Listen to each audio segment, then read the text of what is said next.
Hello everyone, welcome to the Global Business Podcast. I'm your host Mark Philpott and I'll be back in a second with another great guest for you today.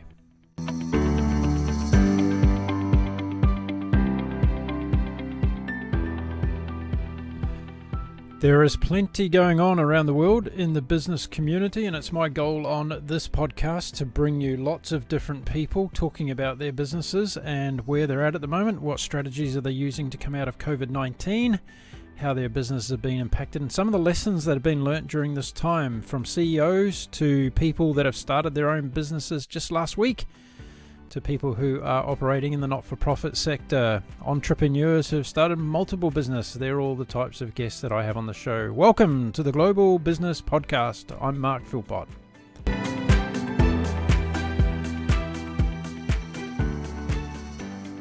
So it's a very warm welcome to the Global Business Podcast show today to Lucy Laurita. Lucy, welcome to the show.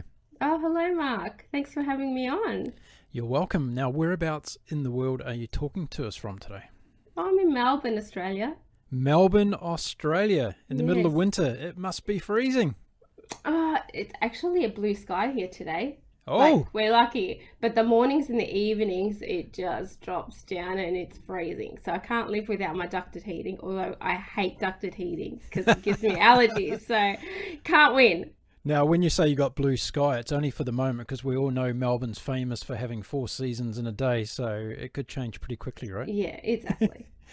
Now, people all over the world are being impacted in all kinds of different ways due to COVID-19. How are you personally coping? How are you, as a person?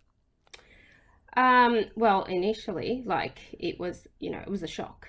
And I went into denial, panic, because all my orders came to a halt. I specialize in evening wear for women. Yep. So that's what I do. I make that. And with no events happening, all events cancelled, everything came to a stop. So it was a bit of panic, but then I went through and, I put my brain in order and, went to logic and, I thought, well, this is not just about me or my family. This is a global issue. And how are we going to get through this together? It's affected my relatives overseas and, friends, and it's something we've never experienced before, and still now there's still so much uncertainty. So let's get to know a little bit more about your business. What's the name of your business and why did you start it?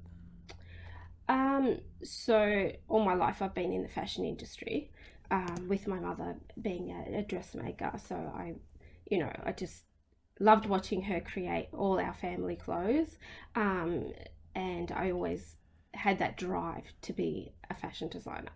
And I started my business in 2005 after working, 8 years as an assistant for an Australian designer.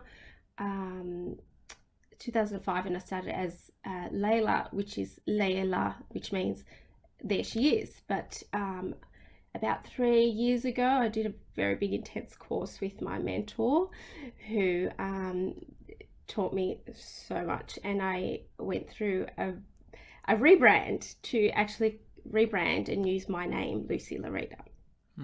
So that was only a very recent change, and there's a big story behind all of that, but that's for another time. But in all of that I learnt, so my mentor Henry Roth taught me something that has changed and reprogrammed my mindset, and this is the reason why I believe I can cope with what's happening today.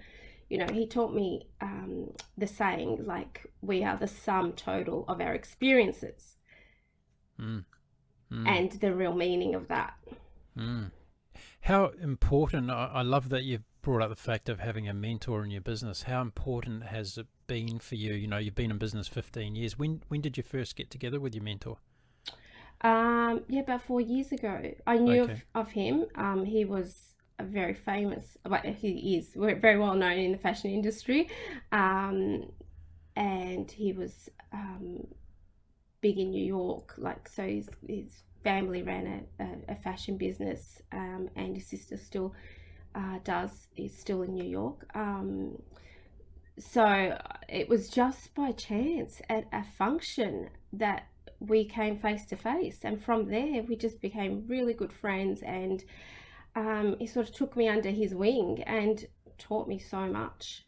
So you weren't actually out there seeking a mentor at the time? I did. I had mentors in the past, but they were too corporate driven, and that did not suit me at all. It's very important to get the right fit, isn't Yeah, it? a creative mind and a corporate mind are very different. I've learnt to adapt and interact, and obviously build, go with formulas to suit my business. But it's taken a long time. It's a very personal thing to have a small business because it's you. Yep. It's your baby, isn't it? It's like Yes. nurturing your own little Yes. child. And especially as a creative, you wear your heart on your sleeve. Well, let's talk about that, because I thought I'd tried to dig up a little bit of useless information today to share with you that you may not know about being a creative and an artisan. So do you know that back in the medieval times, artisans were broken up into two groups? Did you know that? No. The ones that owned their businesses were known as masters. They were given the label as masters. And the ones that just worked as employees, they were given no title, and they were just the service providers. So you're actually a master because you own your own business. There you go. Well, that makes sense. Because that does make sense. So let's go back to 15 years ago when you started your business. How hard was it to get it going, getting it off the ground and finding customers? Well, because I came from working with a prominent Australian designer, I had, back then, 2005, there was still a lot more independent boutiques open, supporting Australian designers. So when I started, there was, I was selling to 10 boutiques nationwide, and things picked up pretty quickly. But in 2008, I had my son, and the GFC happened. So everything sort of came crashing down very fast as well, because stores started to close. Everything changed very rapidly, and I was trying to get used to being a mother for the first time.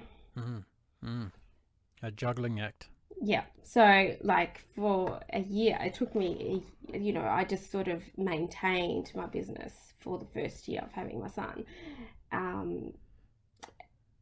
and I had a studio then. Everything, it was just complicated. Being a mum is complicated, but then running a small business and the global financial crisis, it just was very tough. Were there any role models at the time around you who were other mothers running businesses that you kind of tapped into? At the time, no. I didn't think I had any energy to network. I definitely didn't network. I was very much an introvert as well. Okay, so you didn't really want to put yourself out there and try to connect with too many people. No, there was too many fears. Yeah, understandable. So I guess that's really interesting, because going through the GFC and seeing what happened to the economy at that stage, there's, I guess, some resemblance to what we're going through right now when COVID-19 came to town. So when COVID came, what was your initial reaction in terms of your business? Did you actually go back into your memory base based on what happened around GFC, or did you treat it as a brand new kind of phenomenon that was coming along? At first, it was a brand new phenomenon. I did have a little panic because, then I had my kids to be homeschooled. So my husband and I shared, the homeschooling. Everything came to a complete stop, whereas the GFC, it didn't come to a complete stop. So when you say it came to a complete stop, customers stopped ordering, was that it? Yeah. Right. Yeah. And was that overnight? Did that happen overnight, or was there kind of a filtering Yeah. out effect? No, it was overnight, was it? Yes. Wow. Yeah, everything stopped. There was no events to be held, so, orders were put on hold. Yeah. Yeah. So in terms of your business model, had you always been producing clothes for women for events? Was that your main core business activity? Yes. Right, okay. Yeah.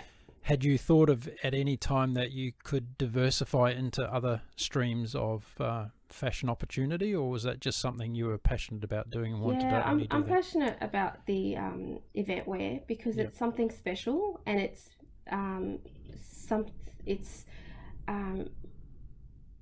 you become a part of that person's special occasion. It's memorable. It's and that's very much what I'm about and what my business is about, creating memories. So I've never been interested in the day-to-day fashion because there's too much, that comes in from overseas, and it's not my interest. Right. So I'm more interested in, the connectivity of it all. So when COVID came to town, what was your strategy with your business once you found out overnight that your customers stopped ordering? What kind of did you do? Well, luckily I'm a small business, so I was able to stop production of anything, minimize all overheads, and there were things that I needed to do in my business that I hadn't had time to do or wasn't able to do because I was just busy. So I put my efforts into planning, well, what do I need to get done in this time to be proactive. So I been working with my digital designer to get my new website up, and with the new collection, and ironically called Life is a Dancer. Because that's where in life we just have to go with the flow. Yeah, absolutely. We can't control everything, and this is something that's out of our control. So you have to strategize with, and do what you can with what you've got.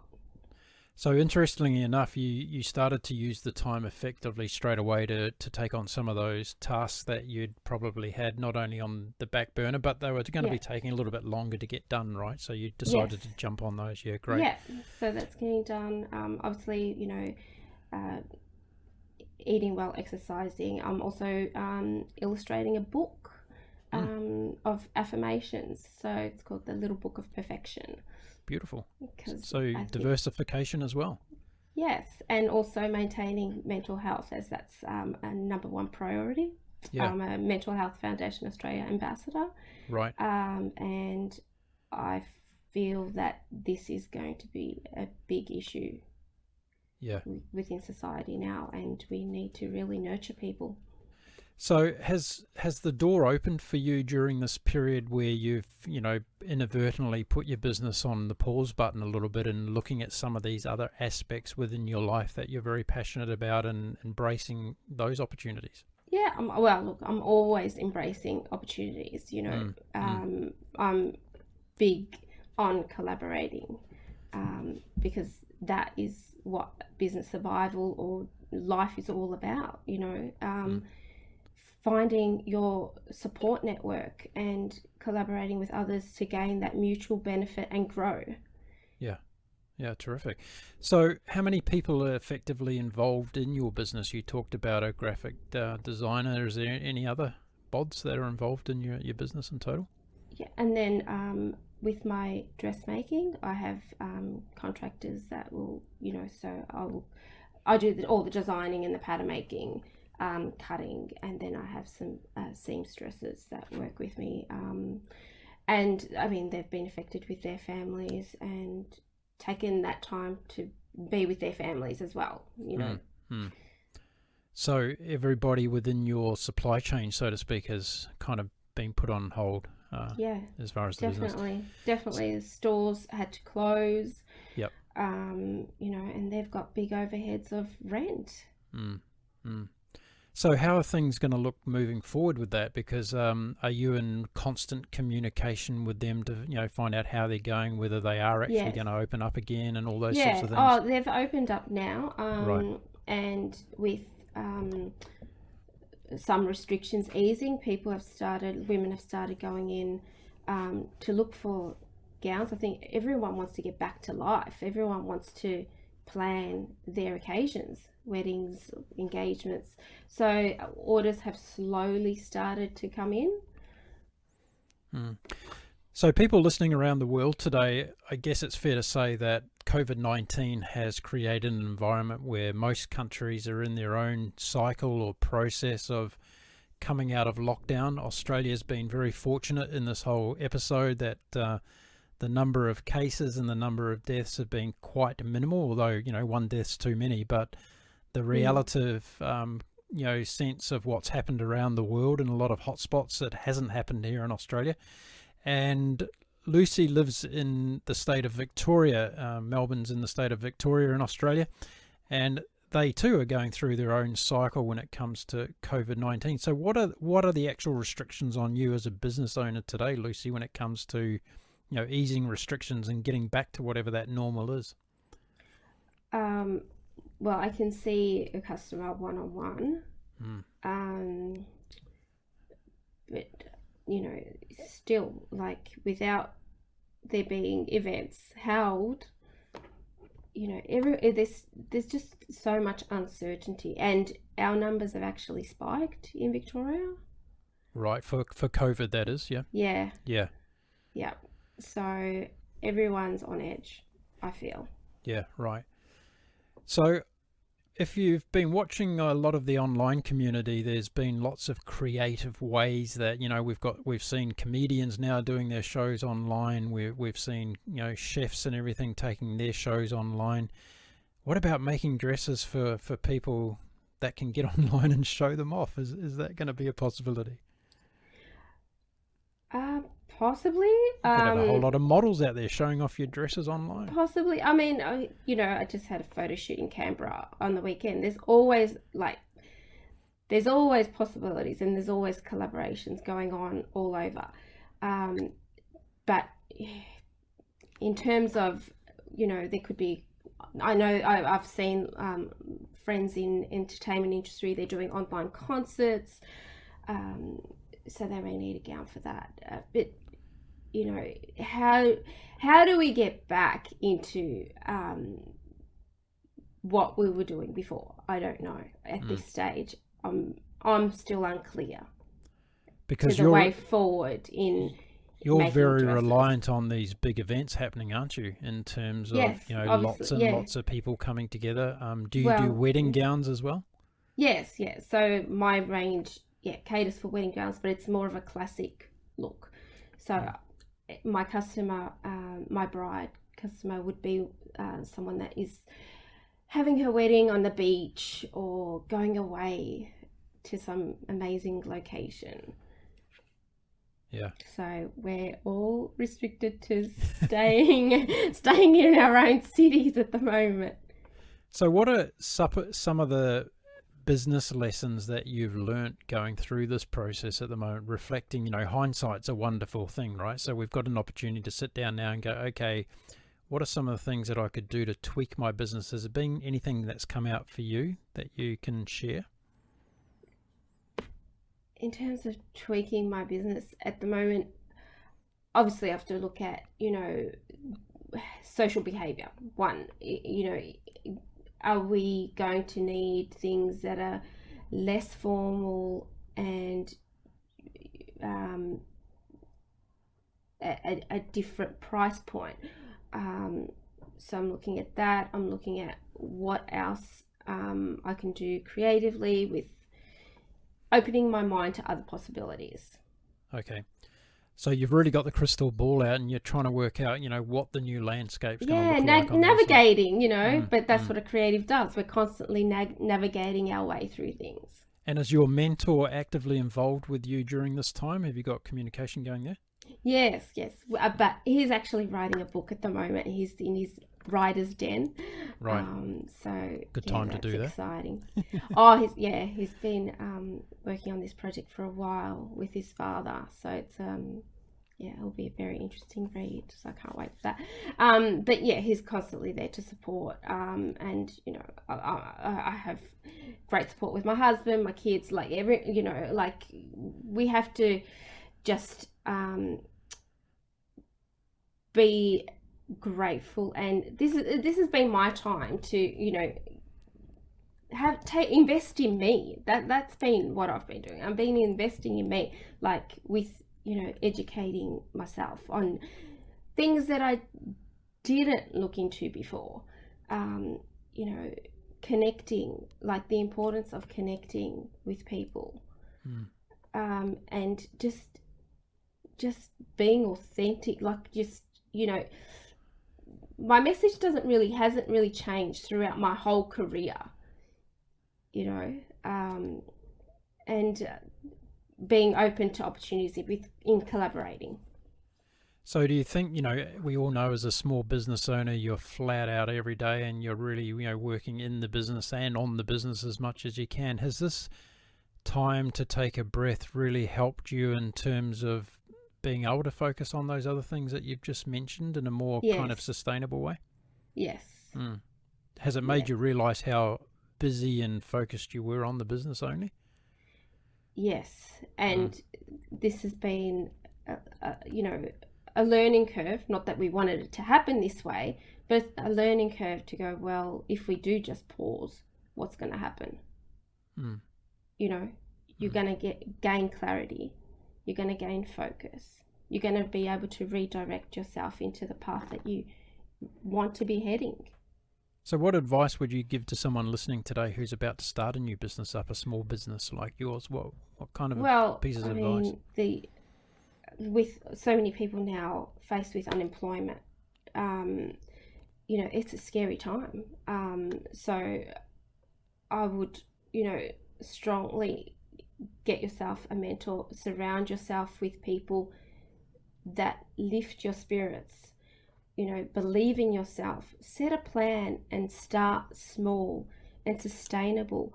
Just think of starting a business that you love and you can make a living from. Good advice, because I think in terms of when you do that, it's not really working, is it? You're doing a hobby that you're fortunate enough to be making money out of and creating a living out of. And when you're doing something that's more of a hobby and a passion, then it's a lot easier to do as well. Well, yes, and what we're facing at the moment, like 1 million people unemployed. Well, I imagine in that group of people that there would also be creatives, and they would now have an opportunity to start a small business, an opportunity they didn't think was possible before because they were in this high pressure job. But now that's all changed, and they've got to now rethink their situation. And how do they make a living when these jobs are gone? And if the government could encourage and support small business and nurturing these situations, and then the Aussies would buy from our local creatives. Let's talk about the government influence in your business, because we've seen around the world and here in Australia where governments have stepped up to support and bail out airlines that were going under and other big businesses. How's the impact from a government point of view been on your business in Australia as a small business owner? Well, thankfully that the JobKeeper has been in place and JobSeeker, so that is obviously a huge help. But how long is that sustainable for? People need to get into doing something to make an income. So just for people listening around the world today that are not familiar with Australia's support for businesses, JobKeeper and what was the other one? JobKeeper and JobSeeker. JobSeeker, yeah. These are for employees and also the business owners who getting some financial support from the government for a set period of time. How long does it go for, Lucy? When are they saying they're turning off the Well, tap? as far as I know, is it September? September, okay. But, with, more unemployed every day, like I think 100,000 were out just the other day, and they're expecting another 200,000 out. It's a dire situation, and like the ripple effect, people's mental health, if we don't start a strategy of getting people into a situation where they're actively doing something rather than just waiting on a payment from the government, like, you want to feel part of society. So you mentioned earlier to me that you're ambassador for the Mental Health Foundation in Australia. How did that come about? I was approached and inducted last year in August, and I mean, it's always been a passion of mine to be involved in community work, and mental health is something that can affect anyone. There's no stereotype, and with the rise of pressures around the world and social media, I have children, it's something that's always been on my mind to preserve mental health. No, that's very noble and a fantastic cause to follow. I see that the Australian government has put forward some quite heavy funding to help, I guess, with developments in that area, knowing perfectly well that there's going to be a lot of people that have been made unemployed. And the ripple effect of this is the ripple effect going is to be huge. Devastating. Yeah. And we're talking about, there's different forms of unemployment, right? We're talking about people that have lost their jobs, maybe in the hospitality industry, that will eventually come back at different stages. But we're also, talking about businesses that have closed forever and they're not coming back, right? So those are the ones that are going to be, obviously, I don't want to say more devastated, but they'll be just as devastated as the others. What is this period of time? How do you think it's changed you as a business owner, Lucy, and the way that you look at business in general?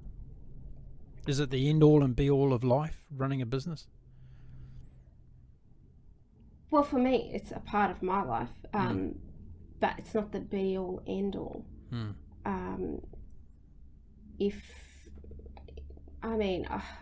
For me, I believe, eventually we will have events again, and, women will need a gown again. For me, it's like finding something that you love to do and that you can connect with people.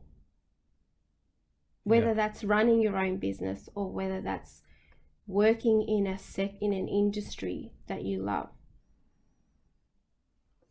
That's a good piece of advice, because I think there's a lot of people out there that have got skill sets that they might be a little bit shy of sharing or using, and a lot of other people would be interested to know that, and interested to see what you can do, and until you actually try, right?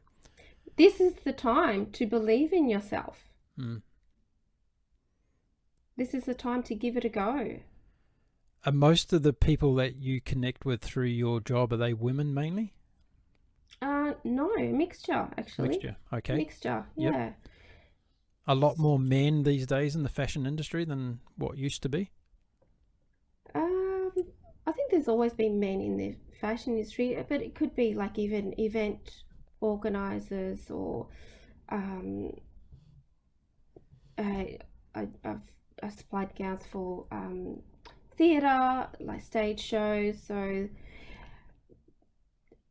I'm very diverse in what I do.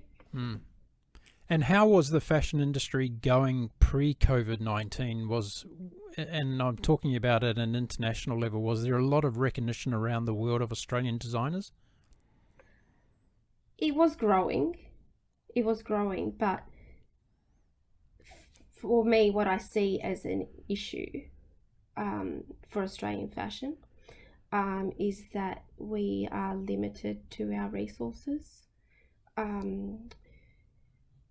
We don't have enough locally produced resources. So, I've recently just written an article into government about Made in Australia and what does that actually mean.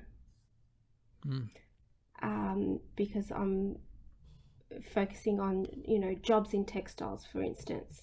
If we supported a local textile manufacturing, how much better will that be for us as a community? Because we'd have control. We'd know what the fibre content was.